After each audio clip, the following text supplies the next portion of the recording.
সৌজন্যে Konka fridge, powered by Minister smart AC. দর্শক, অনেক বড় একটা বিরতির পর আবারও আপনাদের মাঝে ফিরে এলাম প্রজাপতির ঈদ আনন্দ নিয়ে। আমি উজমা হাসান এবং আমার সাথে আছেন এবং আমি মেহেরে খোদাদীপ। আমরা এবারে আমাদের হাতে কি আছে শুরুতেই? তার আগে একটু জানিয়ে দেব, যারা আমাদের অন স্ক্রিনে আমাদের সাথে যুক্ত আছেন তারা কিন্তু দেখতে পাচ্ছেন একটি নাম্বার দেওয়া আছে। এটি একটি হোয়াটসঅ্যাপ নাম্বার 015507200621। আপনার প্রিয়জনকে যদি শুভেচ্ছা পাঠাতে চান, এছাড়া আপনার উপস্থাপনা বা যে কোনো ধরনের পরিবেশনা আপনারা যদি আমাদের কাছে পাঠাতে চান, আমরা কিন্তু সেটা আমাদের অন স্ক্রিনে সারাদিনের জন্য দেখাবো, আর এই নাম্বারটিতে পাঠিয়ে দেবেন। এবার আমরা একটু আমাদের সহকর্মী আজাদের কাছে যাচ্ছি। উনি আছেন হাতিরঝিলে। আমরা একটু দেখবো যে ঈদ উদযাপন করছে হাতিরঝিলের মানুষ কিভাবে। আমরা একটু আজাদের মাধ্যমে একটু দেখতে চাচ্ছি।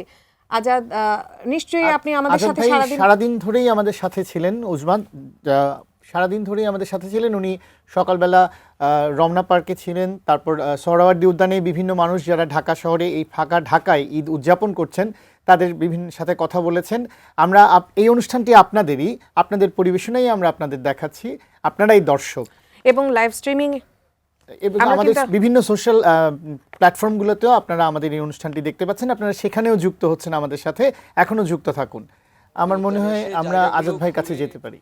হাতিরঝিলে আসলাম কারণ সকালের দিকে বেশ খানিকটা ফাঁকা ছিল, এখানে রৌদ্রের খরতাপ ছিল বলা যায় দুপুর পর্যন্ত। এখন পড়ন্ত বিকেল, যার কারণে হাতিরঝিলের আশপাশের যে সমস্ত বাসিন্দারা রয়েছেন, মহানগর প্রজেক্ট, তারপরে মালিবাগ, মৌচাক, রামপুরা, অপরদিকে তার বিপরীত পাশের যে পূর্ব গুলশান এলাকাগুলো রয়েছে, সেখানকার মানুষজন, বাড্ডা এলাকার সাধারণ মানুষ বা নগরবাসী যারা এই ঈদ উৎসব উদযাপন করছেন রাজধানীতে তাদের পরিবার নিয়ে কিংবা যে কোনো প্রয়োজনেই হোক, তারা এই পড়ন্ত বেলায় ছুটে এসেছেন হাতিরঝিলের নয়নাভিরাম সৌন্দর্য এবং এখানকার যে প্রকৃতি সেটি উপভোগ করবার জন্য। ওয়াটার ট্যাক্সিতে করে তারা ছুটে যাচ্ছেন এক প্রান্ত থেকে আরেক প্রান্তে। অপরদিকে হাতিরঝিলের দুপাশে যে সড়ক রয়েছে কিংবা ওয়াকওয়ে রয়েছে, সেই জায়গাগুলোতেও সাধারণ মানুষ তাদের গাছের ছায়ায় বসে তাদের যে ভাব বিনিময় বা ঈদের যে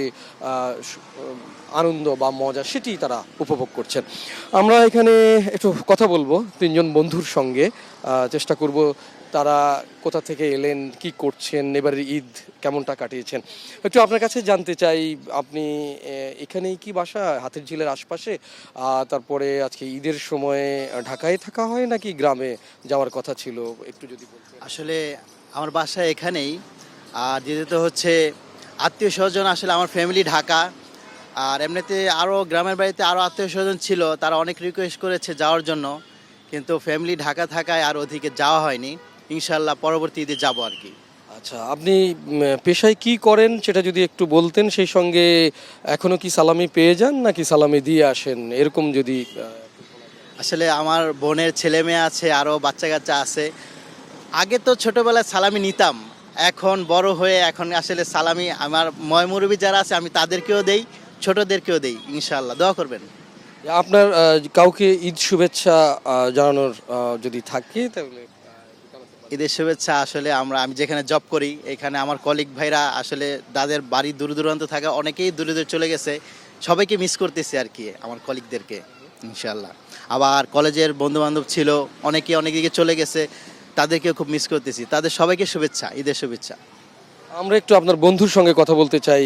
আপনি হাতিরঝিলে দূর থেকে এসেছেন না এখানেই বাসা, বা কেন? আমার বাসা হচ্ছে আপনার নন্দীপাড়া, বনশ্রীর পরেই। তো ওখান থেকে ওর সাথে অনেক বছর হয় দেখা সাক্ষাৎ হয় না, তো ভাবলাম এবার যেহেতু ঢাকাতেই আসছি ওর সাথে একটু দেখা করে আসি, তো ওই সুবাদে আর কি কল করে।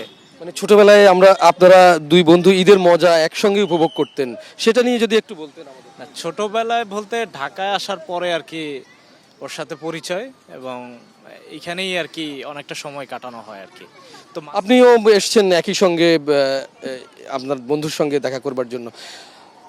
বলা যায় যে যারা একটু ঢাকার বাইরে থাকেন বা দূর দূরান্তে থাকেন, কোনো না কোনো প্রয়োজনে রাজধানীতে আসেন জীবন জীবিকার তাড়নায় কিংবা পড়ালেখা অথবা চাকরির সূত্রে, তখন একটা জায়গায় এসে নতুন নতুন মানুষের সঙ্গে পরিচয় ঘটে, সে জায়গায় এসে একটা সময় তারা একে অপরের সঙ্গে ভাব বিনিময় করেন, ঈদ আনন্দ উপভোগ করেন। তাই আজকে হাতিরঝিলের আশপাশে যেসব বন্ধুবান্ধব রয়েছে তাদের সঙ্গে দেখা করবার জন্য রাজধানীর বিভিন্ন প্রান্ত থেকে এই এলাকায় ছুটে আসছেন তাদের বন্ধুবান্ধবরা। তো এখনকার মতো এই ছিল আমার কাছে সবশেষ। আজাদ, আপনাকে অসংখ্য ধন্যবাদ। দর্শক, আমরা এবার কিন্তু ঈদে একটা লম্বা ছুটি পেয়েছি এবং এই লম্বা ছুটিতে কিন্তু দেখতে পাচ্ছি যে বিনোদন কেন্দ্রগুলো কিন্তু একদম টইটুম্বুর হয়ে গেছে না জনসাধারণের। সারা দেশেরই, শুধু ঢাকায় না, যারা ঢাকায় রয়ে গেছেন তারা এখন বিভিন্ন জায়গায় ঢাকার বিনোদন কেন্দ্রগুলোতে এবং আমরা অনেক ক্ষেত্রে কিন্তু দেখেছি আজাদ ভাইয়ের মাধ্যমে যে ঢাকার বাইরে থেকেও কিন্তু অনেকে এসে ঢাকাতে বিনোদন কেন্দ্রগুলোতে যাচ্ছেন, ঘুরছেন পরিবার পরিজন নিয়ে। দর্শক, এই সুযোগটি কিন্তু হাতছাড়া করবে না, আর এই সুযোগটি হাতছাড়া করতে না চাইলে আমাদের স্ক্রিনে দেখানো নাম্বার 015507206112 এই নাম্বারে হোয়াটসঅ্যাপ করুন আপনার সুন্দর পরিবেশনাগুলো। শুধু পরিবেশনা নয়, আপনি যদি কোনো প্রিয়জনকে ঈদের শুভেচ্ছা পাঠাতে চান সেটিও পাঠাতে পারেন, আমাদেরকে হোয়াটসঅ্যাপ করে দিতে পারেন। দর্শক, এবারে পীযূষ কুমার দে খুলনা আমাদের কি পরিবেশন করে দেখাচ্ছেন, চলুন আমরা দেখে আসি। অন্য কোথাও বসতি তোমার, আমি ভাবি আমায় তুমি ভালোবাসো, পরে দেখি না অন্য কোথাও বসতি তোমার, আমি ভাবি আমায় তুমি চোখে হারাও, পরে দেখি না অন্য চোখে প্রেমের বাহার।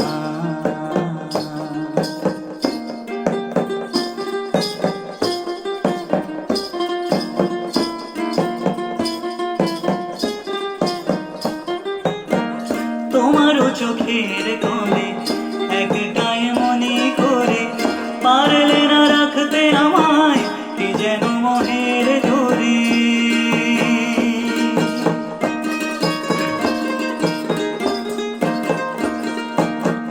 তোমারও চোখের কোণে একটাই মনে করে, পারলে না রাখতে আমায় কি যেন মনের ধরে।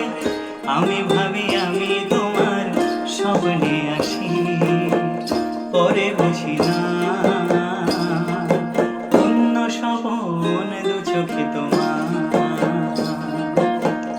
আমি ভাবি আমায় তুমি ভালোবাসো, পরে দেখি না অন্য কোথাও বসতি তোমার।